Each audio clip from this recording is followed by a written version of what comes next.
কন্যা সন্তান পিতামাতার কাছে আশীর্বাদ না অভিশাপ? বন্ধুরা, আজকে প্রকৃত জীবনে একটি অসাধারণ এবং বর্তমান সময়ের একটি কমন সমস্যা নিয়ে আলোচনা করব। আজকের আলোচনার টপিকটি হলো কন্যা সন্তান বাস্তবে সব বাবা মার জীবনে আশীর্বাদ হয়ে আসে না অভিশাপ হয়ে। প্রতিবারের মতো আজকের ভিডিওটিও আপনাদের ভালো লাগবে এবং জীবনমূলক সুন্দর একটি শিক্ষা অর্জন করতে পারবেন। সঙ্গে থাকুন ভিডিওর শেষ পর্যন্ত। আমাদের সমাজে এখনও এরকম অনেকেই রয়েছেন যাদের কাছে কন্যা সন্তান হওয়া মানে নিজেদের জীবনের সমস্যা অনেকাংশে বেড়ে যাওয়া এরকমটা মনে করেন। জীবনের সবথেকে বড় ভুল কিন্তু তারাই করে থাকেন, কারণ কন্যা সন্তান হওয়া মানে কারোর জীবনের সমস্যা বা বোঝা বেড়ে যাওয়া নয়, বরং কন্যা সন্তান হওয়া মানে সব সময় জীবনের বোঝা কমে যাওয়া, সমস্যা কমে যাওয়া। প্রাচীনকালে এগুলো ব্যাপকভাবে প্রচলিত ছিল, কিন্তু তাই বলে যে এখন এই জিনিসটা কমে গেছে তা নয়। জায়গা বিশেষে লক্ষ্য করলে দেখা যাবে এই বিষয়টা এখনও প্রতিটা ঘরে ঘরে রয়ে গেছে। এই কন্যা সন্তানকে অবহেলা করার কারণে সন্তানসহ বহু নিরীহ মাকে মৃত্যুবরণ পর্যন্ত করতে হয়। পুরাণ মতে যে ঘরে পুত্র সন্তান জন্মগ্রহণ করে সেই পিতামাতা হয় ভাগ্যবান এবং ভাগ্যবতী, কিন্তু যে ঘরে কন্যা সন্তানের জন্ম হয় সেই ঘর আলোকিত করে ওঠে ধন দৌলত ঐশ্বর্যে, এবং সেই কন্যা সন্তানের পিতামাতা হয়ে ওঠেন সৌভাগ্যবান এবং সৌভাগ্যবতী। ঈশ্বর মানবজাতিকে সন্তান প্রদান করার সময় অনেক ভাবনা চিন্তা করে, অনেক ধৈর্য ধরে তারপরেই লিঙ্গ নির্ধারণ করে সন্তান প্রদান করেন।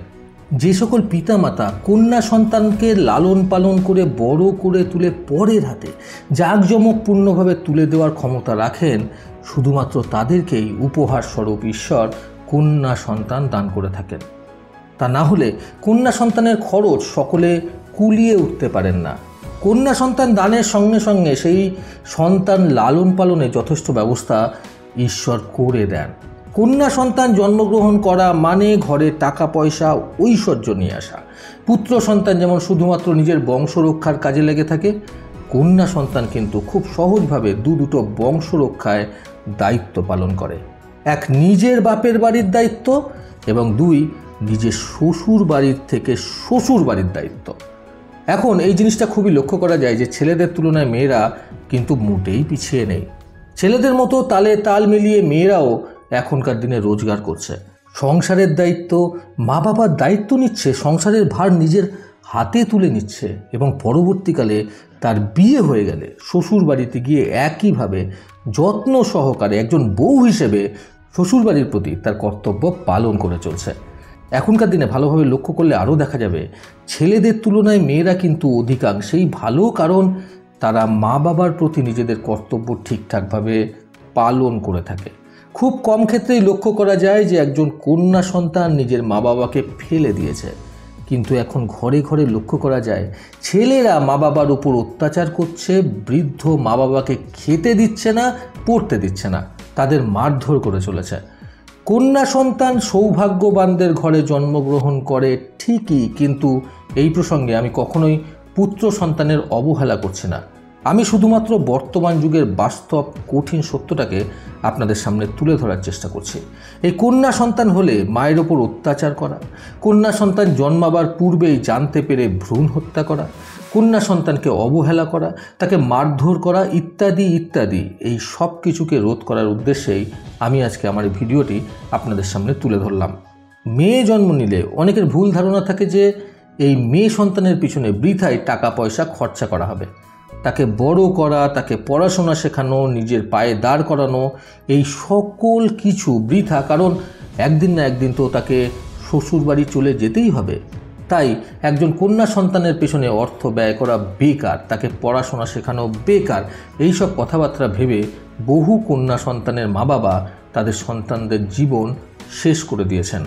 প্রাচীন যুগ থেকে শুরু করে এখনো পর্যন্ত এই নীতিটা চলে আসছে যে কন্যা সন্তান হয়েছে মানে তাকে বিয়ের সমতুল্য করে বড় করে ঘরের কাজ সমস্ত কিছু শিখিয়ে তাড়াতাড়ি করে পরের বাড়ি পাঠিয়ে দেওয়া। এইটা আগেকার যুগ থেকে চলে আসছে। এমনকি এখনও অনেক বাড়িতেই দেখা যায় কন্যা সন্তান জন্ম নিলে দুঃখের ছায়া পড়ে যায় পুরো বাড়িতে। কিন্তু এইটা এখনকার যুগের মানুষের সবথেকে বড় অজ্ঞানতার পরিচয়। একটি কন্যা সন্তান কখনোই তার মা বাবার জীবনে বোঝা হতে পারে না, বরং কন্যা সন্তান তো স্বয়ং দেবী লক্ষ্মীর প্রতীক। কন্যা সন্তান ঘরে সুখ সমৃদ্ধির ধন দৌলত, এক কথা বলা চলে স্বয়ং মা লক্ষ্মীকে নিয়ে আগমন করে। এই প্রসঙ্গে একটি ছোট্ট কথা বলি। একবার ভগবান শ্রীকৃষ্ণকে অর্জুন জিজ্ঞাসা করেন, হে কৃষ্ণ, তুমি কি আমাকে বলতে পারবে কন্যা সন্তান কোন ঘরে জন্ম নেয়?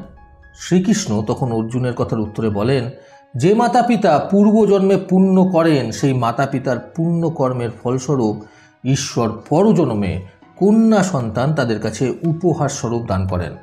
এমনকি কন্যা সন্তান প্রাপ্ত হতে গেলে শুধুমাত্র ভালো ভাগ্য হলেই চলে না, সৌভাগ্যবান হতে হয়, তবেই একটি কন্যা সন্তানের পিতা মাতা হওয়া যায় এবং সবাই এই কন্যা সন্তানের ভরণ পোষণের দায়িত্ব গ্রহণ করতে পারে না।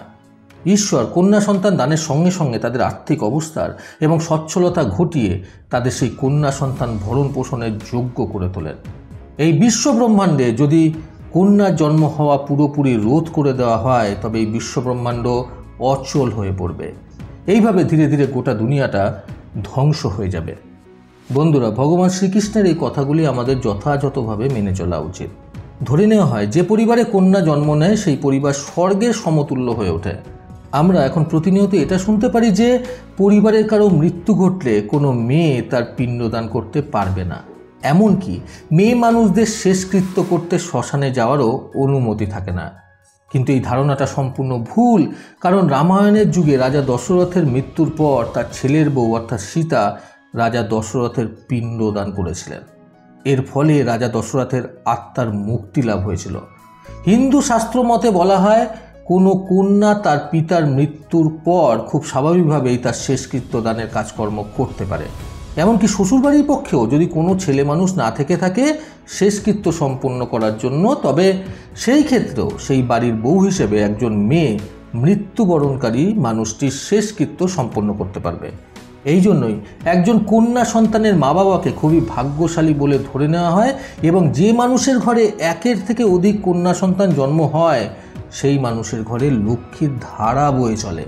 অনেকে একটি ভুল ধারণা পোষণ করে চলে যে কন্যা সন্তানকে নাকি বেশি হাসতে নেই, এতে মা লক্ষ্মী রাগ করেন। কিন্তু যে ঘরে থেকে কন্যা সন্তান মনের আনন্দে নিজের সুখ প্রকাশ করে, অর্থাৎ মন থেকে হাসে, তখন তার মাতা পিতার ঘরে ধন দৌলতের বৃষ্টি হয়। এখনকার যুগে একজন মেয়ে মানুষ পরিবারের মধ্যে থেকে একটি ছেলের কর্তব্যও পালন করে।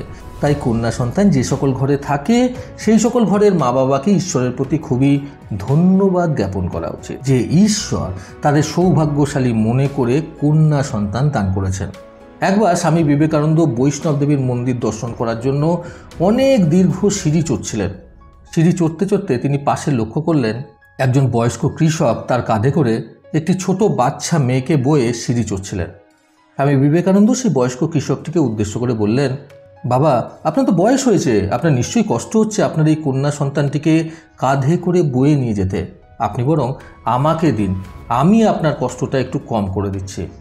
সেই বয়স্ক কৃষক তখন স্বামী বিবেকানন্দের উদ্দেশ্যে বললেন, না, আমার কন্যা সন্তানটিকে বয়ে নিয়ে যেতে আমার কোনো কষ্টই হচ্ছে না।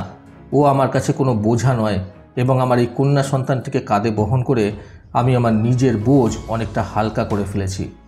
এইভাবেই প্রতিটা পিতামাতার উচিত তাদের কন্যা সন্তানকে নিজেদের ঈশ্বরের কাছ থেকে পাওয়া অমূল্য উপহার বলে মেনে নেওয়া। বন্ধুরা, এই ছোট ভিডিওটি থেকে তাহলে আমরা এটাই বুঝলাম যে কন্যা সন্তান পরিবারে জন্ম নেওয়া ঈশ্বরের আশীর্বাদ।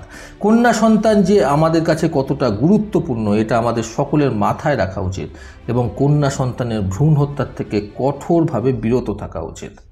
প্রতিবারের মতো আবারও বলবো, এই পৃথিবী তাদেরকেই সম্মান দেয় যারা ইউনিক কিছু করার ক্ষমতা রাখে। সকলে সুস্থ এবং সুন্দর জীবন কামনায় প্রকৃত জীবন থেকে আমি সন্তু চক্রবর্তী আবার আসবো আগামীকাল নতুন সুন্দর শিক্ষণীয় একটি ছোট গল্পের সাথে। ভালো শুনুন, ভালো থাকুন। ধন্যবাদ।